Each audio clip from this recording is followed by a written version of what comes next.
Hello दोस्तों, आध्यात्मिक सनातन कहानी में आप सभी का स्वागत है। आज की कहानी है भगवान गणेश के जीवन से प्रेरित 5 कहानी, भाग 2।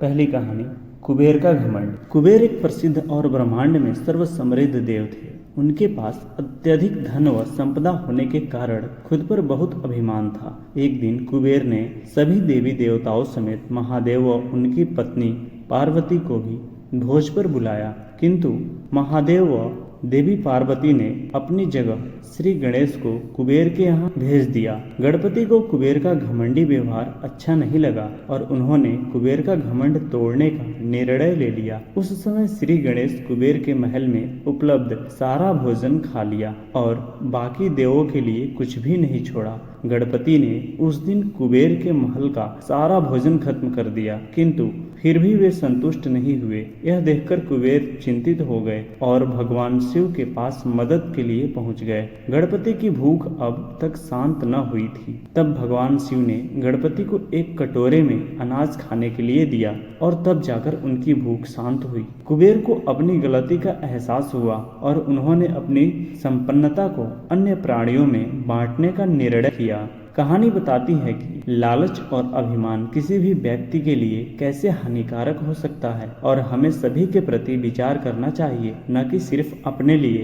कहानी नंबर 2, कावेरी नदी के निर्माण की कहानी। यह कहानी ऋषि अगस्त्य की प्रार्थना से शुरू होती है, जो दक्षिण में रह रहे लोगों के हित के लिए एक नदी का निर्माण चाहते थे। भगवान ने उनकी यह प्रार्थना स्वीकार की और उन्हें एक छोटे पात्र में पानी दिया और कहा कि आप जहाँ भी इस पानी को डालेंगे वहीं से नदी का निर्माण हो जाएगा। ऋषि अगस्त्य ने निर्णय किया कि वे इस नदी का निर्माण कुर्ग के पर्वत के ऊपर करेंगे और वहीं से इसका बहाव होगा। सफर के दौरान ऋषि थक गए और वे आराम करने के लिए कोई जगह ढूंढने लगे। तभी रास्ते में उन्हें एक छोटा बच्चा मिला जो अकेला खड़ा हुआ था। ऋषि ने उस बच्चे से निवेदन किया कि वह उस पात्र को थोड़ी देर के लिए पकड़ लें ताकि ऋषि आराम कर सकें। वह बच्चा खुद श्री गणेश थे और उस पानी का रहस्य जानते थे और साथ ही श्री गणेश यह भी जानते थे कि वे जहाँ खड़े हैं वह स्थान भी उस नदी के प्रवाह के लिए उचित है, इसलिए उन्होंने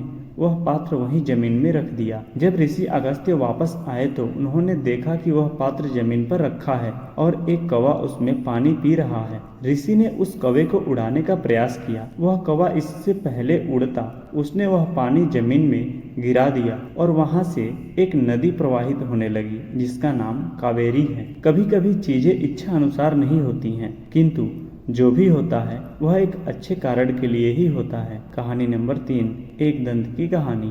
यह बहुत कम लोग जानते हैं कि श्री गणेश सुख व संपत्ति के स्वामी होने के साथ साथ एक लेखक भी हैं। पौराणिक कथाएं लुप्त न हो इसलिए गजानन ने महाभारत लिखने में श्री वेद व्यास जी की मदद की थी। उस समय पर वेदों पौराणिक कथाओं का सिर्फ उच्चारण किया जाता था, इसका कोई लिखित प्रमाण नहीं था। श्री ब्रह्मा ने जन कल्याण हेतु श्री वेद व्यास जी से महाभारत लिखने का अनुग्रह किया था। तब वेद व्यास जी ने ब्रह्मादेव से अनुरोध किया कि इस कार्य के लिए उन्हें एक लेखक की आवश्यकता होगी। तब श्री ब्रह्मा ने श्री गणेश का स्मरण किया और उनसे प्रार्थना की कि वे महाभारत लिखने में वेद व्यास जी की सहायता करें। तब गजानन ने वेद व्यास जी के सामने एक शर्त रखी कि वे बिना रुके महाभारत के श्लोकों का उच्चारण करेंगे। ऐसे में श्री वेद व्यास जी ने भी श्री गणेश के सामने एक शर्त रखी कि वे महाभारत के किसी भी श्लोक को बिना समझे नहीं लिखेंगे और उन दोनों ने एक दूसरे की शर्तों को स्वीकार करके महाभारत लिखने की शुरुआत की। महाभारत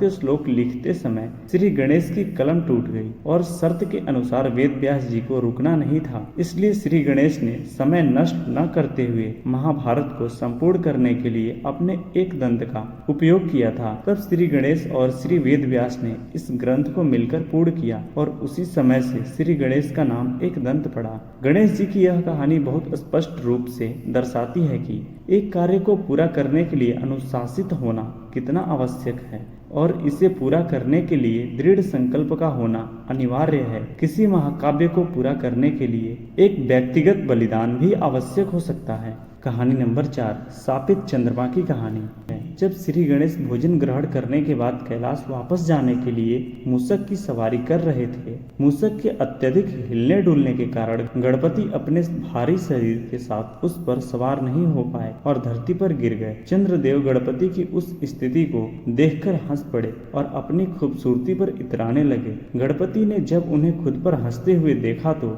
गुस्से में चंद्र को विलुप्त होने का शाप दे दिया। इस दशा में चंद्र को अपनी गलती का एहसास हुआ और उन्होंने गजानन से क्षमा याचना की। तब दयालु विघ्नहर्ता ने उन्हें क्षमा करते हुए चंद्र को 15 दिन में एक बार विलुप्त होने का आदेश दिया। उस समय से आज तक हर 15 दिन का चक्र पूर्ण करने के बाद चंद्र विलुप्त होते हैं, जिस दिन को अमावस्या कहा जाता है। जीवन में कभी भी किसी की परेशानी या विकृति का मजाक न उड़ाएं।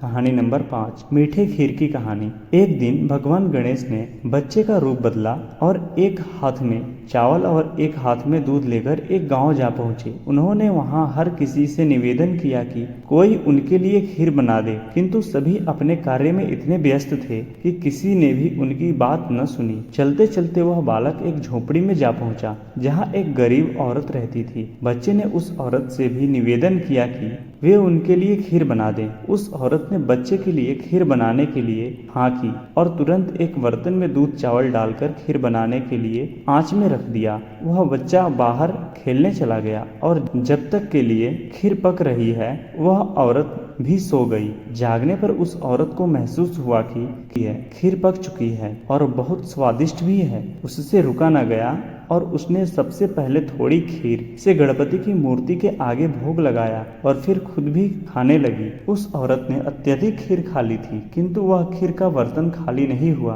बच्चे के लौटने पर उस औरत ने बची हुई खीर बालक को देते हुए कहा कि वह अत्यधिक भूखी थी, इसलिए उसने पहले ही खीर खा ली। तब उस बच्चे ने भी बड़ी विनम्रता से जवाब दिया कि आपने खुद के खाने से पहले ही गणेश मूर्ति को भोग लगाते समय मुझे भी खीर खिला दी थी। उस औरत की आंखों में आंसू आ गए और वह श्री गणेश के चरणों में नतमस्तक हो गई। गणपति ने खुश होकर उसे अच्छे स्वास्थ्य और संपन्नता का वरदान दिया। अपनी आवश्यकताओं का ख्याल करने से पहले भगवान को धन्यवाद जरूर करें और अन्य लोगों की भी मदद करें। हालांकि श्री गणेश की अनेकों नैतिक कहानियां हैं और उनका पूर्ण जीवन सभी प्राणियों के लिए प्रेरणादायक है। यही कारण है कि वे हमारे दिल में बसते हैं। ये वीडियो अच्छी लगी हो तो वीडियो को लाइक, शेयर और भगवान गणेश जी की कहानी से आपने क्या सीखा कमेंट में जरूर बताएं। और ऐसे ही ज्ञान से भरी और भी कहानी सुनने के लिए चैनल को सब्सक्राइब करें। धन्यवाद।